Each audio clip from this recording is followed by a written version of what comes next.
ओडिशा रे बीजेपी सरकार गठन स्वप्न को कटाक्ष करिछि बीजेडी। प्रधानमंत्री बीजेडी एक्सपायरी प्रसंग पर प्रतिक्रिया देई कहिछि बीजेडी क्षति को बीजेपी अपेक्षा करिछि। 2014 निर्वाचन में मध्य प्रधानमंत्री से समान कथा कहिथिले।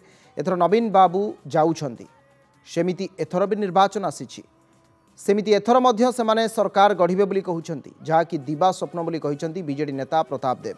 सेपरि बीजेपी सरकार गठन को नहीं तीव्र प्रतिक्रिया रखिंट ब्रह्मगिरी बीजेडी विधायक प्रार्थी उमा सामंतराय।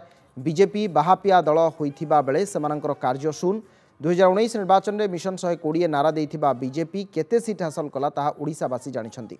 विकास कार्य करुथिबा नवीन पट्टनायक कथा कम कहती एवं काम अधिक करि देखांती। आगामी 4 तारिख रे ओडिशारू बीजेडी सरकार हटिजिबो।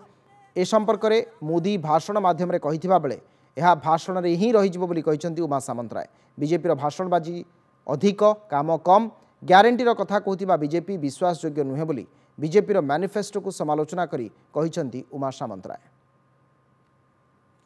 गत निर्वाचन कहि नथिले कि पोड़ा ट्रांसफार्मर, गत निर्वाचन कहि नथिले कि बंगोपसागर फेक दो, गत थर कहि नथिले कि 120 कोन हला।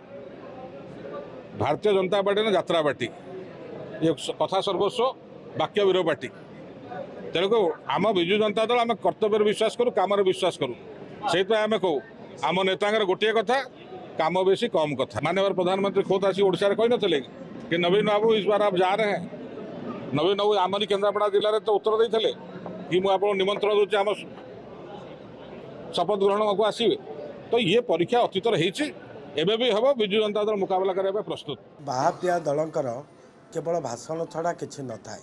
से होती से दल जो मैंने केवल भाषणबाजी था कार्य न था। तेणु कथार कौन गुरुत्व ना। मिछुआ दल केवल मिछ कहवाई आसती।